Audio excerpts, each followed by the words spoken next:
Quadratic equation के बारे में हम आज बात करेंगे। क्वाड्रेटिक इक्वेशन क्या होता है? ये बेसिकली एक पॉलिनॉमियल इक्वेशन होता है सिंगल वेरिएबल में। इसमें क्या होता है? Single variable with degree 2।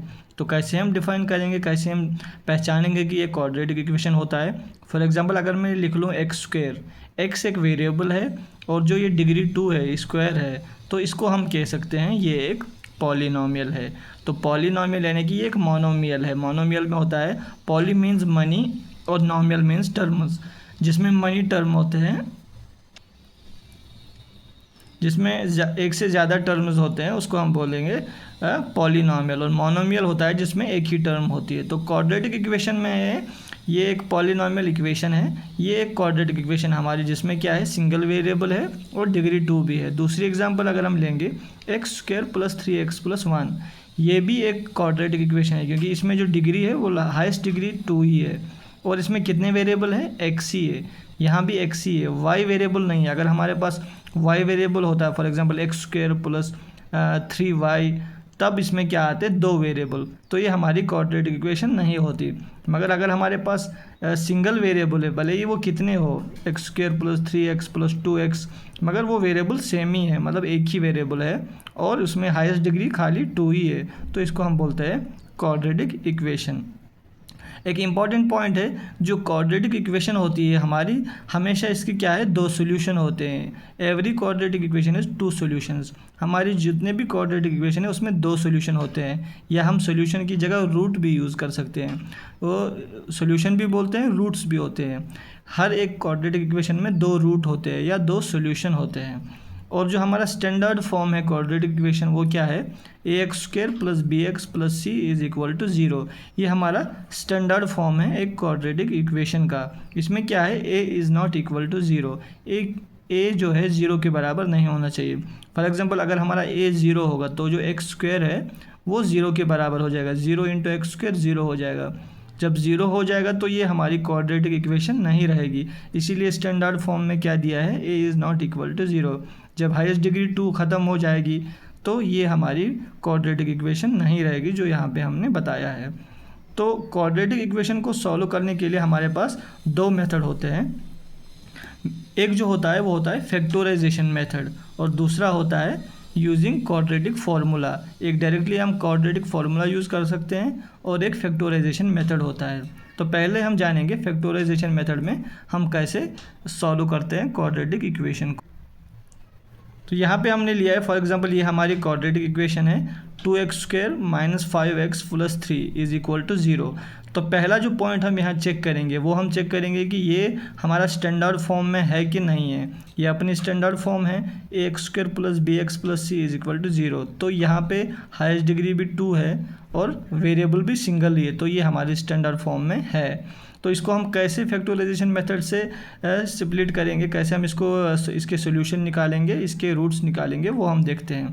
पहला जो काम हमें करना है, ये जो है 2 और ये जो लास्ट है 3, इनको हम मल्टीप्लाई करेंगे। यहाँ पे मैंने दिखाया है 2 इंटू 3 6, इसको हम स्प्लिट करेंगे। जो बीच वाला होता है क्वाड्रेटिक इक्वेशन का, उसको हम स्प्लिट करते हैं। तो 2 3 6 आ गया। अब इस 6 को हम क्या करेंगे? इसके फैक्टर्स निकलेंगे, इसीलिए इसको फैक्टराइजेशन मेथड भी बोलते हैं। इसके फैक्टर्स निकालेंगे, 2 3 6, फिर 3 1 3। तो इसके जो फैक्टर आए वो कितने आए? 2 आए, 3 और 2।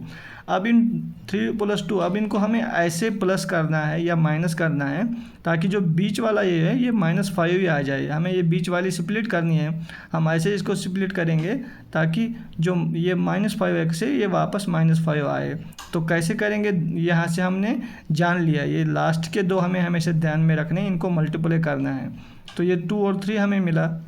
हम कुछ इस तरीके से करेंगे, 2x स्क्वायर माइनस, अभी जो 2 और 3 है मैंने लिखा 2x प्लस 3x, तो 5x आ गया, मैंने प्लस कर दिया, मगर बाहर माइनस है, प्लस माइनस बाद में माइनस ही हो जाएगा, तो ये वापस -5x ही आ जाएगा। प्लस 3 एज इट इज़ लिख दिया इज इक्वल टू 0। अब इसको और थोड़ा हम सॉल्व करेंगे, 2x स्क्वायर माइनस, अब ये 2 3 ये हो गया 2x, यहाँ पे -2x, अब इसको मैंने ब्रैकेट से निकाल दिया, माइनस प्लस माइनस हो गया और ये 3x आ गया, plus as it is 3 is equal to 0। अब 2x, इसको हम अब क्या करेंगे? इसको हम और थोड़ा सॉल्व करेंगे। ये जो 2x स्क्वायर है मैं कुछ इस तरीके से लिख सकता हूँ, 2x into x, 2x square वापस आ गया, माइनस 2x इंटू 1 2x वापस आ गया। कुछ इस तरीके से मैं इसको और थोड़ा सॉल्व किया हूँ तो ये वापस आ जाएगा।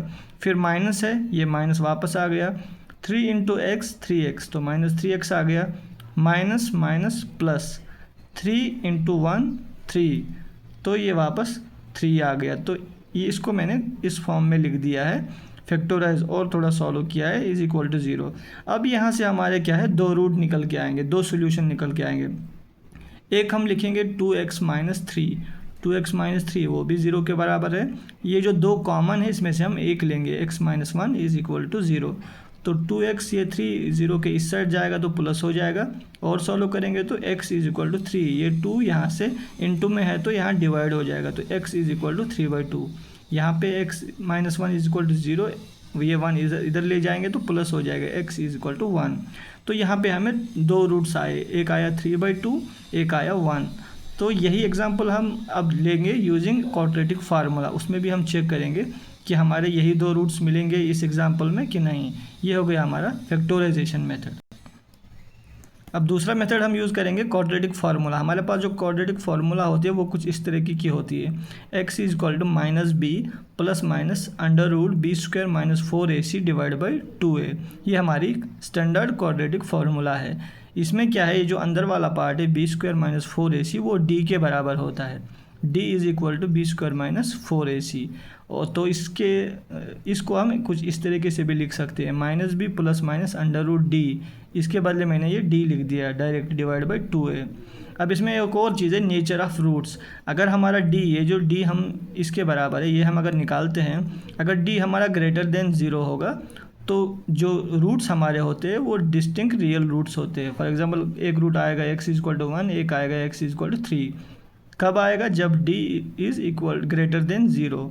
अब अगर d इज़ इक्वल टू 0, अगर हमारा ये d 0 के बराबर आया तब हमारे दो इक्वल रूट होंगे। फॉर एग्जांपल एक निकलेगा 6 एक 6 या 2 2 या 3 3, ऐसे इक्वल रूट्स आएंगे अगर हमारा d 0 के बराबर होगा।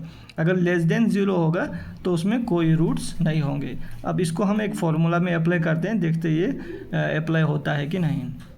फॉर एग्जांपल सेम एग्जांपल मैंने ली जो मैंने फैक्टराइजेशन मेथड में ली थी, 2x square minus 5x plus 3 is equal to 0। पहले हम चेक करेंगे ये स्टैंडर्ड फॉर्म में है कि नहीं। ये हमारा स्टैंडर्ड क्वाड्रेटिक फार्मूला है, ax square plus bx plus c is equal to 0। तो इसमें ये अप्लाई हो रहा है, ये a हो गया, ये b हो गया, ये c हो गया। हाईएस्ट डिग्री 2e है, वेरिएबल सिंगल है तो अप्लाई हो रहा है।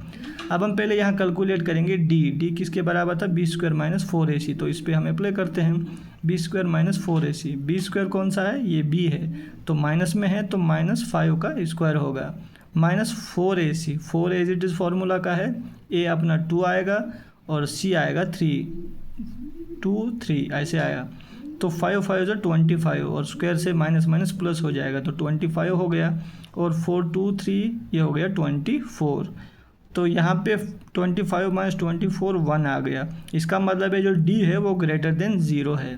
तो ग्रेटर देन 0 जब d निकलेगा उसका मतलब क्या होता है, हमें कितने रूट है, 2 डिस्टिंक्ट रियल रूट्स होंगे, यानी कि दो अलग अलग रूट होंगे जो हमने अभी इस फार्मूला से डिस्टिंक्ट रूट फैक्टराइजेशन मेथड से निकाल लिया था उधर। तो ये प्रूव हो गया। अब हम आगे क्वाड्रेटिक फार्मूला लगाएंगे। अब हमारी क्वाड्रेटिक फार्मूला है x is equal to minus B plus minus under root D divide by 2a। तो उसमें मैंने डायरेक्ट लगा दिया, ये अपनी जो फार्मूला इधर थी ये वाली मैंने लगा दी। माइनस बी हमारा कौन सा है, 5, एक फार्मूला का माइनस और एक इसका माइनस, 5 आ गया plus minus under root D मैंने डायरेक्ट लगाया, बी स्क्वायर माइनस 4ac की लगाने की ज़रूरत नहीं क्योंकि मैंने पहले सॉल्व कर दिया है। तो ये किसके बराबर आया था, 1, तो 1 लगा दिया, डिवाइड बाई 2a, 2 इंटू ए क्या है हमारा 2 ऐसे आएगा। तो माइनस माइनस प्लस हो जाएगा, 5 plus minus under root 1 divide by 4। अब यहाँ पे इसके दो रूट आएंगे, हम एक लेंगे x is equal to 5 plus under root 1 divide by 4, दूसरा लेंगे 5 minus under root 1 divide by 4, क्योंकि प्लस माइनस था, एक प्लस साइड लेंगे और एक माइनस साइड लेंगे। x इज इक्वल टू 1 जो है 1 को आप स्क्वायर कर सकते हो क्योंकि 1 हमेशा 1 ही रहेगा, चाहे आप स्क्वायर करो, क्यूब करो, 4 करो, तो 1 स्क्वायर रूट कट जाएगा तो ये आएगा 5 प्लस 1 डिवाइड बाई 4। सेम यहाँ पे होगा, स्क्वायर रूट यहाँ कट जाएगा तो ये बनेगा 5 माइनस 1 डिवाइड बाई 4। तो 5 + 1 6 / 4, इसको और कैंसिलेशन करेंगे तो x आएगा 3/2। यहाँ भी करेंगे 5 - 1 4 आ गया /4, इसको कैंसिल करेंगे तो 1 आया। तो यहाँ पे हमारे 2 डिस्टिंक्ट रूट आए, एक आया 3x = 3/2, एक आया 1। तो यहाँ पे भी हमें 2 सोल्यूशन 2 रूट मिले, वो भी डिस्टिंक्ट रूट, क्योंकि यहाँ से हमें पता चला था d > 0 है तो 2 रूट मिलेंगे। और सेम हमें फैक्टराइजेशन मेथड से भी ये 2 रूट मिले थे, और सेम हमें क्वाड्रेटिक फार्मूला, ये जो फार्मूला हमने क्वाड्रेटिक फार्मूला यूज़ किया, इससे हमें 2 रूट मिल गए। तो ऐसे हम कोई भी क्वाड्रेटिक इक्वेशन सॉल्व कर सकते हैं, और ये 2 मेथड हमें पता होने चाहिए।